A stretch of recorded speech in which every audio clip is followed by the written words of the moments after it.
Hi friends, എല്ലാവർക്കും നമസ്കാരം. ഞാൻ വിഷ്ണു. പുതിയൊരു വീഡിയോയിലേക്ക് എല്ലാവർക്കും സ്വാഗതം. അപ്പോൾ നമ്മൾ ഇന്ന് നോക്കാൻ പോകുന്നത് 2024-ലും 2025-ലുമായിട്ട് നടന്ന പ്രിലിമിനറി എക്സാമിൻ്റെ റിസൾട്ട് ഷോർട്ട് ലിസ്റ്റ് അല്ലെങ്കിൽ സാധ്യതാ ലിസ്റ്റ് വരാൻ സമയമായിട്ടുണ്ട്. ഓക്കെ, അപ്പോൾ അതിൻ്റെ കുറച്ച് വേക്കൻസിയെ കുറിച്ചും അതിൻ്റെ ഡീറ്റെയിൽസ് പറയാനായിട്ടാണ് നമ്മൾ ഈ വീഡിയോ ചെയ്യുന്നത്. ഓക്കെ, സെക്രട്ടേറിയറ്റ് OAയുടെ പ്രിലിമിനറി എക്സാം കഴിഞ്ഞത് 2024, 2025-ലാണ്. 4 സ്റ്റേജ് ആയിട്ടായിരുന്നു എക്സാം നടന്നിരുന്നത്. സെക്രട്ടേറിയറ്റ് OA മെയിൻ എക്സാം നടക്കുന്നത്, അതിൻ്റെ ഡേറ്റ് മാത്രമാണ് ഇതുവരെ PSC അനൗൺസ് ചെയ്തിരിക്കുന്നത്. അതിൻ്റെ എക്സാം നടക്കുന്നത് 21/5/2025 വെനസ്ഡേ ആണ്.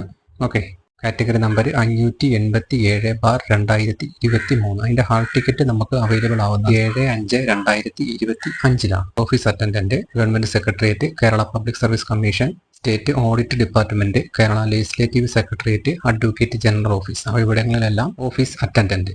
അപ്പോൾ 1.5 മണിക്കൂറാണ് എക്സാം നടക്കുന്നത്. അപ്പോൾ ഇത്രയും കാര്യങ്ങൾ എല്ലാവർക്കും മനസ്സിലായി എന്ന് കരുതുന്നു. ഇനി ഇതിൻ്റെ വേക്കൻസി കുറച്ചും കൂടെ ആഡ് ആയിട്ടുണ്ട്.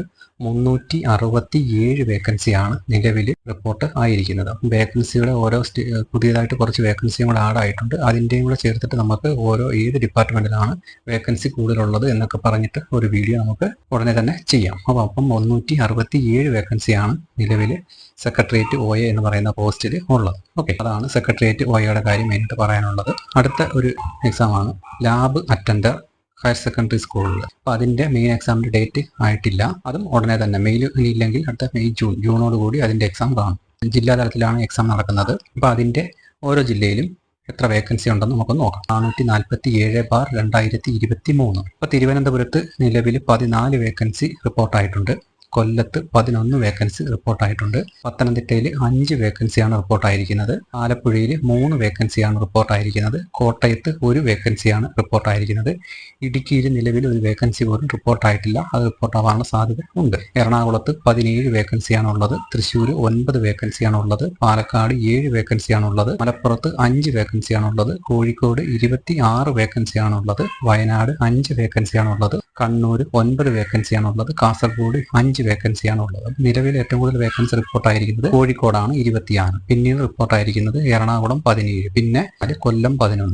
ഓക്കെ, അപ്പോൾ ഇനിയും വേക്കൻസികൾ ഓരോ ജില്ലയിലും വരാനുള്ള സാധ്യതയുണ്ട്. പ്രിലിമിനറി പരീക്ഷ കഴിഞ്ഞു, ഇനി മെയിൻ പരീക്ഷയുണ്ട്. അത് കഴിഞ്ഞിട്ട് ഷോർട്ട് ലിസ്റ്റ് വരും, പിന്നെ റാങ്ക് ലിസ്റ്റ് വരും. അപ്പോൾ അതിനൊക്കെ ആ സമയം കൊണ്ട് കുറച്ച് വേക്കൻസിയും കൂടെ ആടാവാനുള്ള സാധ്യതയുണ്ട്. പിന്നെ ഒരുപാട് അഡ്വൈസ് ഒന്നും നടക്കാത്ത ഒരു പോസ്റ്റാണ് നമ്മുടെ അസിസ്റ്റന്റ് ഹയർ സെക്കൻഡറി സ്കൂളിൽ ഉള്ളത്. പക്ഷേങ്കിൽ നമ്മുടെ സെക്രട്ടേറിയറ്റ് OAക്ക് നല്ല അഡ്വൈസ് നടക്കുന്ന, നല്ല വേക്കൻസി വരുന്ന ഒരു പോസ്റ്റാണ് സെക്രട്ടേറിയറ്റ് OA. അപ്പോൾ അതിന് വേണ്ടിയിട്ടാണ് ഉദ്യോഗാർത്ഥികളെല്ലാം മെയിനായിട്ട് പഠിക്കുന്നത്. ഓക്കെ, സെക്രട്ടേറിയറ്റ് OAയുടെ കഴിഞ്ഞ ലിസ്റ്റ് ആൾക്കാരെല്ലാം എടുത്തതിന് ശേഷം ഏകദേശം 1.5 വർഷം കൊണ്ട് ലിസ്റ്റ് ക്യാൻസലായ ഒരു ലിസ്റ്റാണ്. മെയിൻ ലിസ്റ്റ് ഫുൾ എടുത്തിട്ട് ലിസ്റ്റ് ക്യാൻസലായ ഒരു ലിസ്റ്റാണ് സെക്രട്ടേറിയറ്റ് OAയുടെ ഇത്.